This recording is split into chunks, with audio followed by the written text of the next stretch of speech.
Hello everyone, this is Scarzig, and welcome to the Abyssian section of the Shim'Zar set review. Before we get into the new cards, I do want to quickly go over the card changes that came along with the Shadow Creep rework. Now, Shadow Creep was changed so that it doesn't scale exponentially with the number of Shadow Creep tiles on the board. Now it works as though the way it should, in my opinion. Shadow Creep tiles are only going to deal 1 damage apiece, and this way the developers are able to make Shadow Creep much easier to generate, so it's not going to be hitting you for crazy burst damage. So as part of that change, they made Shadow Nova a 4 mana spell instead of a 7 mana spell. Darkspine Elemental was reworked so that it doesn't gain stats based on how many Shadow Creep tiles there are. It doubles the damage dealt by friendly Shadow Creep tiles.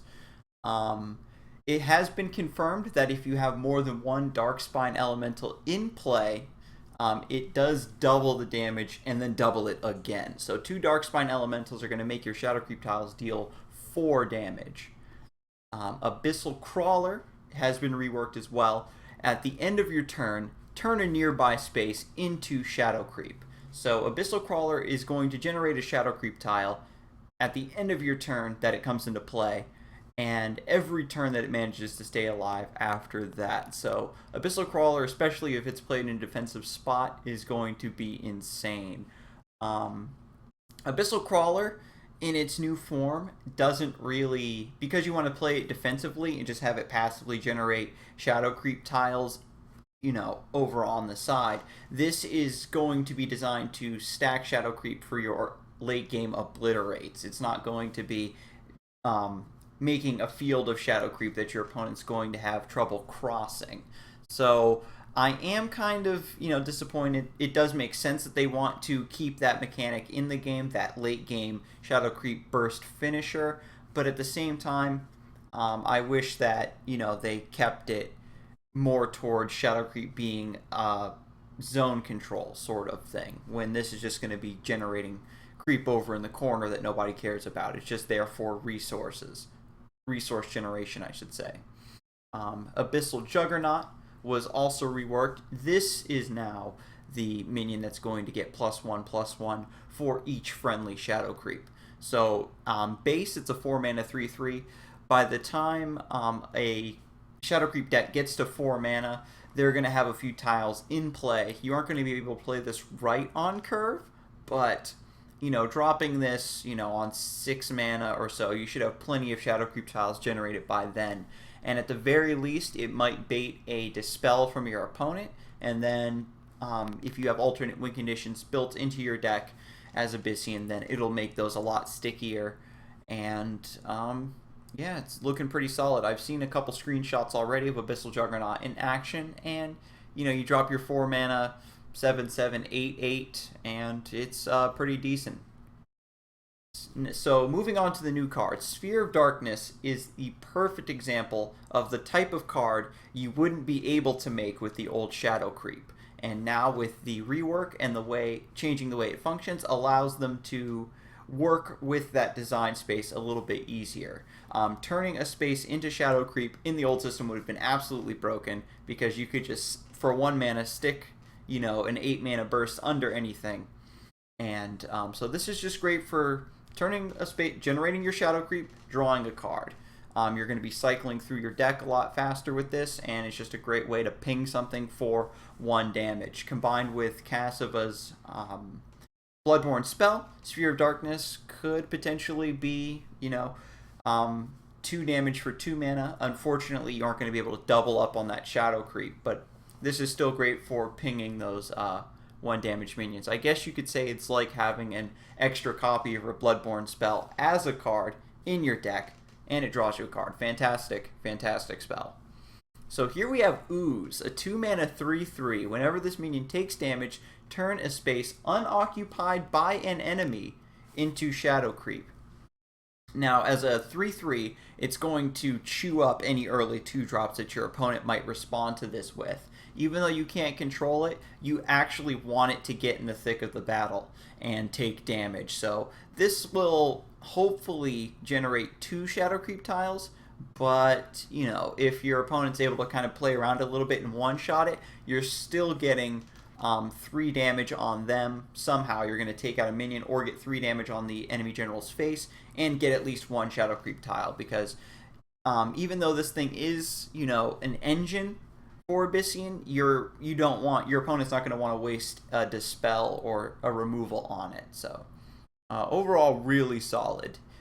I can definitely see this being problematic, because if your opponent even uses a Phoenix Fire, Dancing Blades, or Saber Spine Tiger on it, you're still getting that shadow creep and eating a removal. So Ooze is going to be fantastic for Abyssian decks in general, and shadow creep for sure. Gore, a 2-mana 1/1 with a Dying Wish to summon a copy of this minion on a random unoccupied corner. And so as it dies, it's going to keep resummoning itself on a corner somewhere. So you're going to have a 1/1 body far away from the fight that you're able to use for ritual banishing and things of that nature. It's just going to be moving towards the fight as well to deal 1 damage to something. This is a bit like Sarlacc. Sarlacc used to cost 2 mana, but now it costs 3, so it's a bit slow. But Gore costing 2 mana and being a 1/1 that just keeps resummoning itself is basically the same thing, because with Sarlacc, even though you're able to ping things a lot easier for 1 damage, it's basically there. You just drop 2 mana, and then all of your ritual banishings and stuff like that are free for the rest of the game. Your Darkfire Sacrifice, that sort of thing. So this is really good for Swarm and Ramp Abyssian. So this is an excellent battle pet as well. Lurking Fear is our next card. A 2-mana spell. You lower the cost of all minions with Dying Wish in your action bar and your deck by 1. My gut was telling me that Lurking Fear was going to be a bit too slow. I guess best case scenario, you're on turn 1 as player 1, you move forward, play your 2-drop, and then when it comes back around to your turn, your 2-drop walks onto the mana, and then you get to play another 2-drop and then just cast your Lurking Fear. And then, you know, you might be able to get some value towards the mid-late game, because Dying Wish minions that you're most likely going to be cramming into an Abyssian deck are going to be like Unsevens, Reaper of the Nine Moons, Vorpal Reaver. Like, there's a lot of really solid Dying Wish minions that can get value out of this. The key is casting Lurking Fear and having it not put you too far behind. So if you have like a Dying Wish ramp deck, Lurking Fear I think would be really good. You don't want to run 3 of these, of course, because that'll really clog your hand, in my opinion. So running 2 of them is probably a sweet number, and then you have to worry about actually getting them early enough so that they matter. Even casting this late game might be good, because if you hit a lot of stuff in your hand and you still probably late game are going to have most of your deck to go through, it could get you value, but it just depends on whether or not the meta is quote-unquote slow enough to allow you to develop Lurking Fear and not get punished too hard for it. So I'm keeping my eye on this. I think that it has potential. Blood Baronet, opening gambit, double a nearby Wraithling's attack and health.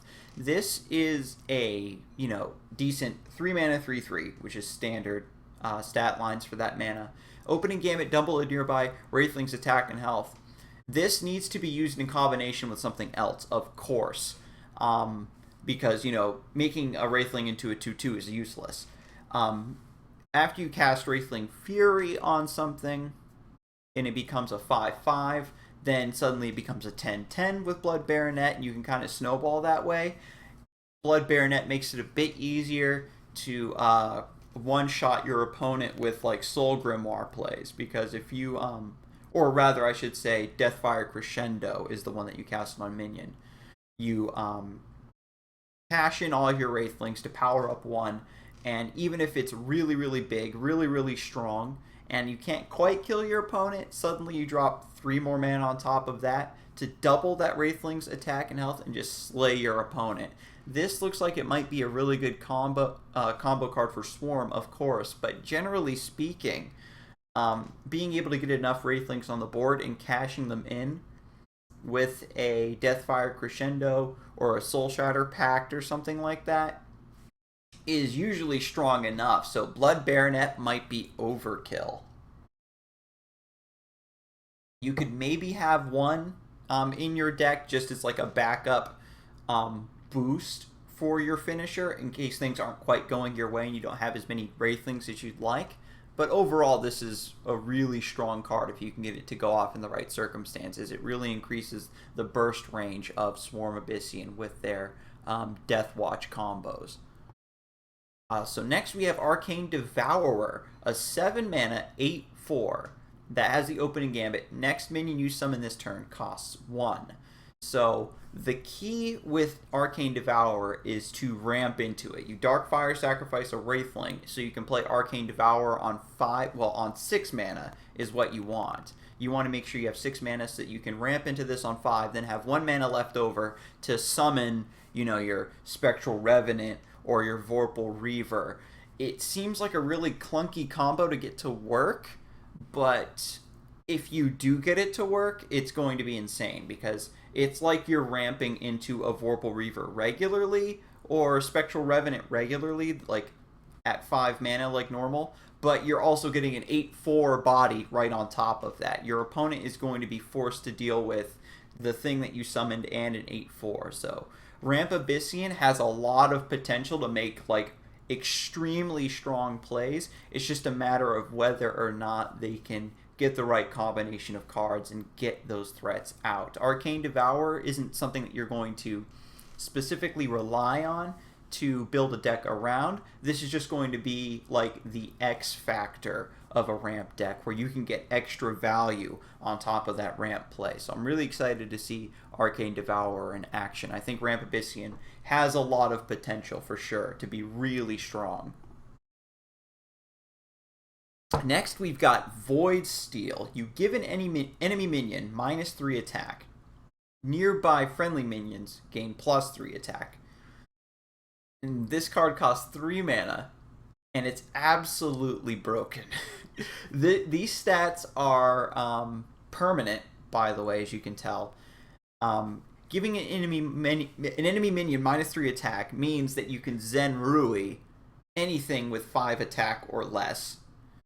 And the thing is though is that because the attack reduction is permanent, it needs to be something that has a good passive effect. But then again, taking that from your opponent, it basically makes Void Steel into like a combo 8 mana hard removal, if you catch my drift. Like you can, with Void Steel Zen Rui, you can steal an Amera Healer late game, you know what I mean? And it doesn't matter that you reduced the Amera Healer's attack, because you really want its body and its effect. You want that provoke, you want that dying wish. So that's the kind of combos that we're working with.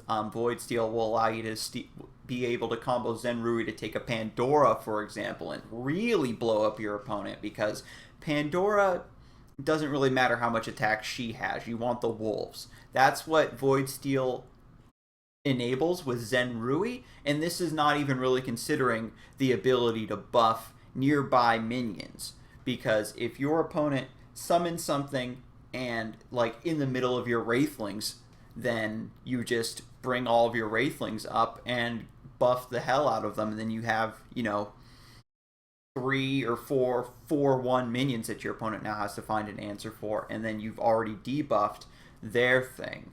Void Steel will completely make short work of Earth Sister, takes away its attack so that it's when it can't trade into anything on the Magmar General's turn. Only when you attack into it will it be able to activate its effect. So that's some pretty interesting mechanics that Void Steel offers, and I'm of the opinion that this thing is going to be way too strong.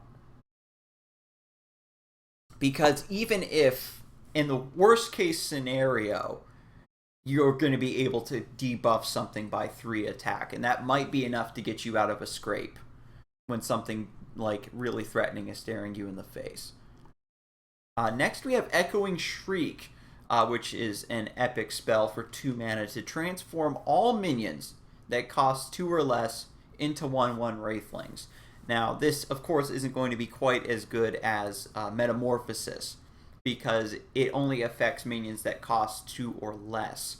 I think that this is just a way for Abyssian to get some like really situational cheap AoE, because you can deal with any and all battle pets, I'm pretty sure. Almost all battle pets with Echoing Shriek. Turn them into 1/1s and then just trade into them with your general, with your own Wraithlings, with Blood Tier Alchemists, that kind of thing.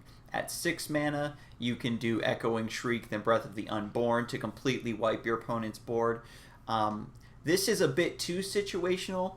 I think that it's not really going to see play, but it's good if Swarm becomes like a really prevalent thing in the meta. Then Abyssian's going to have a way to keep from getting overrun, and this is already including their strong spells like Grasp of the Undying and Spectral Blade and things like that that allow them to clear out early swarms of stuff. So this just goes on top of that, and so it has potential when if the meta shifts a certain way, but right now Abyssian doesn't really need it.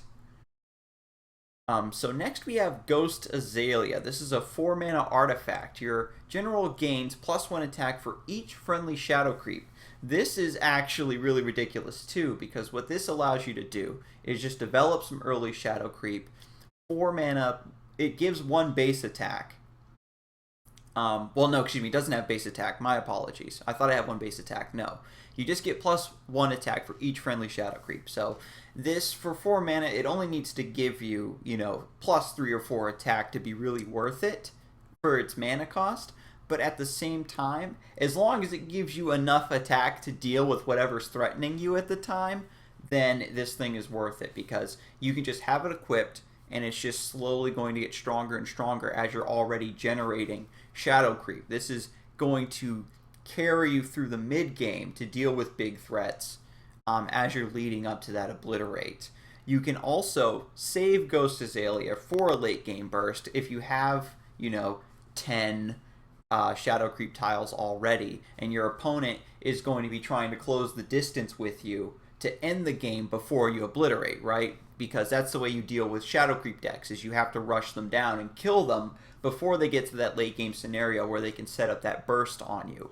And so if your opponent is in your face and you have a lot of shadow creep up, then Ghost Azealia is just going to allow you to hit them right back for a huge burst of damage.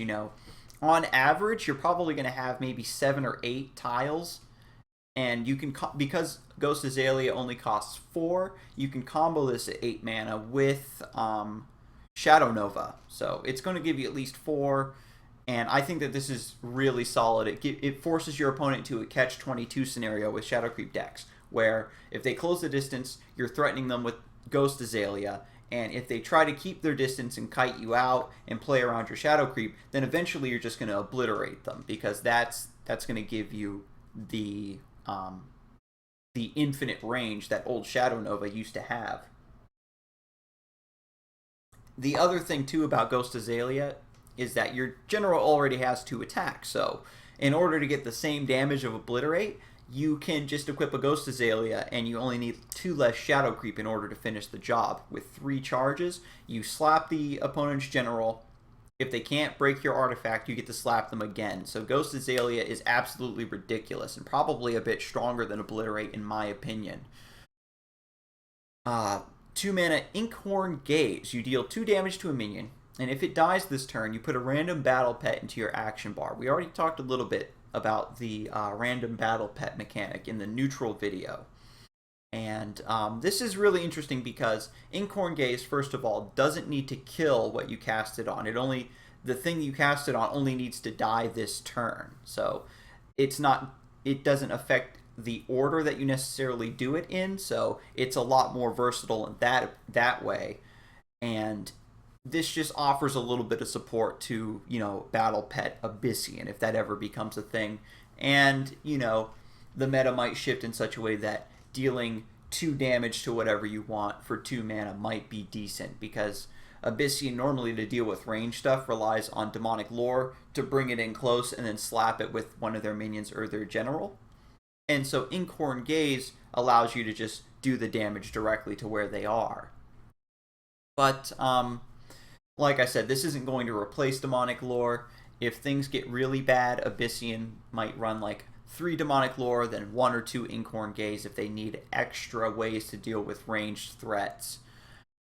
If, ranged decks become something of the meta. So this is just a nice tool for them. Support for Battle Pet Abyssian. Next card we have is Klaxon, which is a 6 mana 6/6 provoke with Dying Wish, turn 6 random spaces into Shadow Creep. This card is really, it steps on the toes of a lot of other cards. So it's kind of funky to fit into decks because it's like, it's 6 mana. You have to wait for a 6/6 to die to get its Shadow Creep effect, but that late into the game, you should probably already have enough Shadow Creep tiles where you don't need 6 more. And at the same time, you're forcing your opponent to fight your provoke unit, and maybe you're holding them off for an extra turn if you're right on the verge of death. So this, falls under kind of the same Amera Healer syndrome, where if your opponent doesn't have a direct answer to it, it gets you a lot of value because your opponent might be forced to attack it and take 6 damage, or have to trade a bunch of minions into it and, gives you a bunch of value. But if they have a Repulsor Beast or any sort of hard removal, then it just gets moved out of the way and they finish you off. So you don't want to really rely on Klaxon when you're in a pinch almost, because it's it's a provoke, but it doesn't really do anything when it comes into play. This will just probably be a nice way to top off your curve as Creep Abyssian, and it may be if you're doing a weird creep ramp hybrid. But Klaxon, I feel, is just a bit redundant, because I think that creep decks aren't going to need this per se, and Vorpal Reaver is, a lot stronger in that if your opponent's not going to have an answer, then you just deal 12 damage to them. You know what I mean? Like I said, it's designed for creep decks, but I don't think that they need it. Because you're, just to back up, you're already going to be using Dial Toss and getting the tombstones to really strong provoke for you. So I think that Klaxon is a bit redundant. Next card we have is Night Fiend. It's a 5 mana 3/3 with the opening gambit. Deal 2 damage to each enemy on or near friendly Shadow Creep. Now, I want to start off by saying that Night Fiend is really bad. A 5 mana 3/3 is bad because you're only dealing 2 damage to, stuff that's already standing on Shadow Creep, and you end your turn and they take 1 damage from Shadow Creep. So you deal 3 damage to something, essentially, with Night Fiend. What I don't like about this card is that it damages things on or near Shadow Creep, and that is really dumb because it screws you over for playing around Shadow Creep. It's supposed to be a zone control sort of mechanic that, discourages you from walking across certain areas. Your opponent is going to make a choice. Is it worth the risk to take 1 or 2 pings of damage as I'm crossing this field of Shadow Creep to get at my opponent?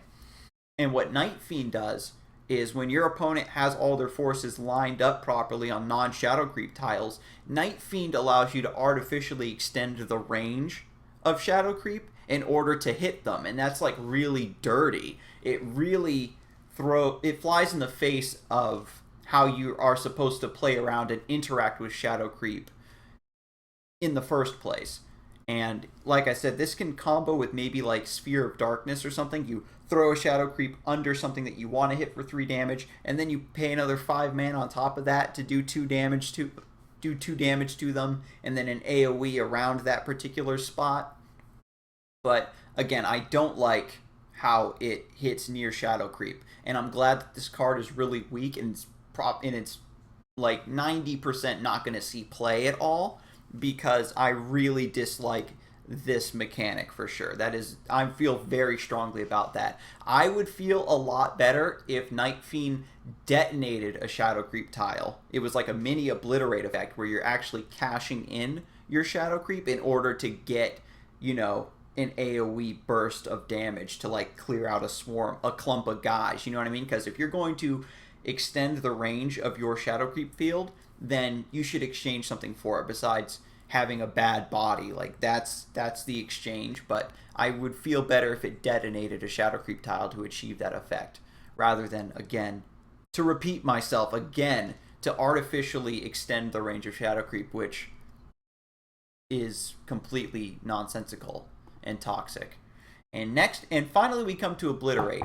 I was worried that this card might not see play because this was before the rest of the set was revealed, and I was curious to see how easy it would actually be to generate Shadow Creep. Around 7-8 mana, Cassava doing their normal Cassava things would generate, between 9 and 12 Shadow Creep tiles, and that was a decent amount of burst with that final Shadow Nova to hit you for, anywhere between 12 and 16. And that was like really huge. And so I think that Cass Nova players wanted to hit those same kind of numbers. And from the early data I've seen from people playing Obliterate, it's really easy to generate Shadow Creep enough to justify running Obliterate. And you could probably just have one copy of Obliterate so you get your infinite range finisher / clear your opponent's board. But I think that most of the work for Shadow Creep decks is going to be backpacked by Ghost Azealia, in my opinion. And I think that is everything. So that is the Abyssian Shim'Zar set. Thank you for joining me, and I will see you in the next video. You have a good one.